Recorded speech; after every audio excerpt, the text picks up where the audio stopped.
Hi everyone, this is our channel Around My Story. Please like, share and subscribe.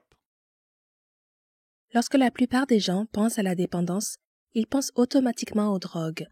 Cependant, une personne peut être dépendante de beaucoup d'autres choses, y compris le shopping, les réseaux sociaux ou, selon mon expérience, les jeux vidéo. J'ai essayé les rencontres en ligne pendant une courte période et j'ai rencontré un homme. Nous nous sommes entendus instantanément. Il était tout ce que j'avais toujours voulu. Il était grand et drôle, s'habillait très bien, avait de beaux cheveux et un bon travail. Nous n'étions jamais à court de sujets de conversation et il me faisait rire. Au bout de quelques mois, ces jeux ont commencé à s'infiltrer dans notre relation. Je faisais 45 minutes de route pour aller à son appartement et il jouait à des jeux pendant un certain temps. Au début, cela ne me dérangeait pas. Je m'asseyais et surfais sur Pinterest ou regardais la télévision sur le canapé pendant qu'il jouait. Puis, une fois sa partie terminée, il consacrait toute son attention à moi. Il se plaignait que son ex-copine se fâchait contre lui à cause de ses jeux, mais j'étais différente. J'étais décontractée et cool, et je ne faisais pas toute une histoire pour quelques jeux vidéo de temps en temps. La plupart des hommes aiment les jeux vidéo, je le sais parce que j'ai un frère et des cousins. Mais une fois que nous nous sommes sentis plus à l'aise l'un avec l'autre, les jeux vidéo sont devenus de plus en plus fréquents. Presque chaque fois que j'allais chez lui, il était sur son ordinateur, la souris et le clavier cliquant à toute vitesse. Il criait sur l'ordinateur et parlait à ses amis dans son casque. Je m'asseyais sur le canapé, surfant sur Twitter et Facebook pendant des heures, attendant qu'il finisse pour que nous puissions passer du temps ensemble. J'ai compris que c'était son hobby et sa passion. Il a été joueur professionnel pendant quelques années au lycée et à l'université, et il a gagné des milliers de dollars, ce qui était plutôt cool. Je ne me suis jamais plainte. J'avais beaucoup de patience et je ne voulais pas qu'il pense que j'étais comme son ex colérique. Ensuite, il a commencé à annuler ses rendez-vous plus souvent. Une fois que j'ai emménagé, j'ai réalisé que lorsqu'il disait qu'il ne se sentait pas bien et qu'il voulait dîner une autre fois, il était probablement en train de jouer à des jeux vidéo et ne pouvait pas se séparer de l'écran. Nous projetions fréquemment de passer des week-ends chez ses parents, dans un autre état. Je prenais des jours de congé et demandais à ma mère de s'occuper de mon chien. Je me réjouissais de passer du temps avec mon petit ami pendant les 4 heures de route. Au lieu de cela, soit il annulait à la dernière minute et jouait tout le week-end, soit il passait tout notre temps à regarder des gens jouer sur YouTube ou d'autres sites où les gens pouvaient diffuser leurs jeux en streaming. Il se levait le matin, s'asseyait devant son ordinateur et ne se levait pas avant d'aller se coucher. Cela se passait tous les week-ends, à tel point que je me sentais spéciale rien qu'en regardant un film avec lui parce que, pour une fois, ses mains n'étaient pas sur le clavier. Nous prévoyions de faire quelque chose d'amusant, comme aller au cinéma ou aller dans un restaurant qui avait l'air bien. Mais il se mettait à jouer dès le matin et changeait d'avis, disant qu'il n'était pas vraiment d'humeur à enfiler un jean et à sortir. Je pensais que mon anniversaire serait différent, mais j'ai fini par ne rien faire de la journée pendant qu'il jouait. Ce n'est qu'au moment de sortir dîner avec ma famille qu'il a finalement réussi à se séparer de son écran. J'allais me coucher et lui demander de venir avec moi pour que nous puissions décompresser avant de s'endormir. Il me disait qu'il serait là dans 1 minute, mais la plupart du temps, je m'endormais seule pendant qu'il jouait à des jeux. Il arrivait finalement au lit des heures plus tard, alors que je m'étais déjà endormie.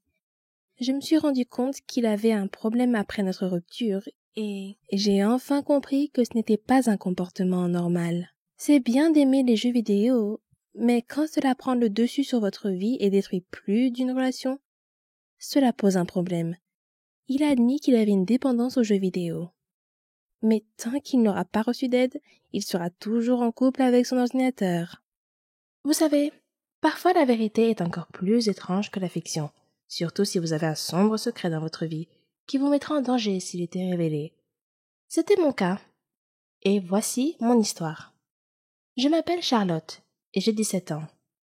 Je vis avec ma mère. Mon père est décédé avant ma naissance, Alors ma mère a dû m'élever toute seule. Ma mère savait tout de moi. Mes études, mes amis.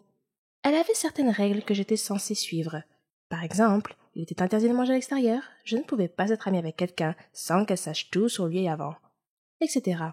Je trouvais ces règles assez paranoïaques, et je lui ai demandé pourquoi elle imposait de telles restrictions pour que je me fasse des amis.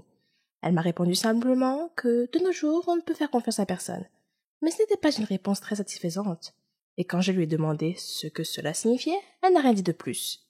En grandissant, ces règles me déconcertaient encore plus, et je ne pouvais pas m'empêcher de me demander si elles avaient un rapport avec mon père, dont je ne savais rien. Maman disait toujours qu'il était un trouble-fête, et elle me disait que tout serait clair pour moi avec le temps. Un jour férié, j'ai rejoint un nouveau groupe. Nous avons fait beaucoup de concerts. C'était génial! J'étais douée pour jouer de la musique et chanter. Quand nous sommes allés camper, nous avons rencontré des étudiants d'autres pays. Nous nous sommes fait beaucoup de nouveaux amis et nous nous sommes amusés ensemble. Nous avons même eu la chance d'accroître la notoriété et la réputation de notre groupe. Après notre première représentation au camp, une fille asiatique s'est approchée de moi et m'a serré dans ses bras en disant « Charlotte, tu m'as beaucoup manqué !» Prise au dépourvu, j'ai demandé « Est-ce que je te connais ?» Elle m'a encore surprise en disant « Tu ne me reconnais pas ? Je suis Marie, ton amie !» J'ai souri et j'ai répondu « Tu dois te tromper. Je ne te connais pas. » Après avoir insisté sur le fait qu'elle était bien mon amie, elle s'est excusée et est repartie en courant rejoindre ses amis. Bizarre. Maintenant que j'y pense, j'ai souvent eu l'impression étrange que quelqu'un m'observait partout où j'allais. J'ai essayé de me débarrasser de ce sentiment à plusieurs reprises, mais je n'ai jamais pu. Je me disais simplement que ça devait être mon imagination. Ce soir-là, nous sommes tous allés faire une excursion dans la jungle. Il faisait très sombre. J'étais séparée du groupe et je me suis retrouvée seule, entourée d'arbres. J'ai appelé mes amis, mais personne ne m'a entendu. Soudain, je suis tombée sur quelqu'un. Une fille, semble-t-il, et je me suis excusée. Quand je me suis retournée pour la regarder, j'ai été choquée de voir moi-même, ou mon double. C'était comme si je me regardais dans un miroir. « Qui es-tu » ai-je demandé. « Je suis Charlotte » a-t-elle répondu simplement. « C'est impossible. Je suis Charlotte » dis-je avec assurance. « Es-tu avec nous ici au camping ?»« Oui » dit-elle. Je lui ai demandé quel était le chemin du retour vers le camping. Elle a indiqué une direction et nous sommes repartis. Alors que nous marchions, son téléphone a sonné. C'était son père. Il était inquiet pour elle et voulait s'assurer qu'elle allait bien. Nous sommes arrivés à nos tentes sans incident et j'ai dit « C'était vraiment agréable de te rencontrer, Charlotte. Je te verrai demain ?» Je ressentais une forte connexion avec cette fille pour une raison quelconque. Puis je me suis rendu compte que j'avais oublié mon sac et je suis allée le chercher. Et de nouveau, j'ai eu ce sentiment inquiétant d'être observée. Soudain, quelque chose me frappe à la tête. Quand je me suis réveillée, je me suis retrouvée assise dans une voiture entourée de personnes portant des lunettes de soleil et j'étais vraiment effrayée. « Qui êtes-vous » ai-je demandé. « Et qu'est-ce que vous voulez de moi ?» Un homme m'a dit que mon père était la raison pour laquelle il m'avait kidnappée. Quand je lui ai répondu que mon père était mort il y a longtemps, il a juste ri. Puis il me pulvérisa quelque chose au visage et je perdis connaissance. Quand je me suis réveillée plus tard, l'autre Charlotte était attachée à côté de moi. L'un des hommes semblait confus de voir moi et a demandé à son patron laquelle de nous était la fille qu'il cherchait. Soudain, j'ai entendu quelqu'un crier « Stop! Ne bougez pas !» La police surgit de la ligne des arbres, encercla la voiture et apprehenda les hommes. Puis, ils nous détachèrent toutes les deux. Quelqu'un est apparu, l'air très inquiet. L'autre Charlotte a commencé à se réveiller et a demandé où elle était et ce qui se passait. Puis, elle vit son père et courut vers lui. Son père m'a alors regardé et m'a demandé mon nom et celui de ma mère. Quand je lui ai répondu, il a dit qu'il savait qui j'étais et m'a dit de transmettre ses salutations à maman et de lui dire qu'il continuait à garder son secret. Puis il me remit une médaille et me serra dans ses bras en disant qu'il n'était pas sûr que nous nous reverrions un jour. Je le regardais toujours d'un air confus. Alors il sourit et me demanda où était mon père. Et je lui répondis que mon père était mort. Il a dit que c'était leur accord entre ma mère et lui, qu'il essayait seulement de nous protéger, moi et l'autre Charlotte, qui se trouvait être ma sœur jumelle. Il dit avoir eu des problèmes dans son travail. Des gens ont menacé de nous tuer. Alors lui et ma mère ont décidé de nous séparer. Elle t'a emmené et j'ai pris ta sœur jumelle, a-t-il dit. Nous avons fait ça pour te garder en sécurité. J'ai appelé ta jumelle Charlotte, comme toi. Je me sentais encore un peu bouleversée à ce moment-là. C'était absurde. Je ne pouvais pas le croire. Soudain, j'ai entendu quelqu'un m'appeler. « Charlotte, réveille-toi! C'est l'heure de notre voyage. Tu as dû faire un cauchemar, car tu criais. » Je me suis réveillée et me suis retrouvée dans une tente avec mon ami. Quand je suis sortie de la tente, je me suis arrêtée. Juste en face de moi, me regardant dans les yeux, se trouvait une fille qui était mon reflet exact. Avec le recul, je me rends compte que j'ai été élevée dans un monde très étrange. Au centre de ce monde se trouvait ma mère, célibataire, héroïnomane, et, du moins à mes yeux, la meilleure mère du monde. Chaque jour, il y avait un moment où elle me disait « J'arrive dans une seconde », avant de disparaître dans sa chambre avec quelques-unes de ses amies et de fermer la porte à clé.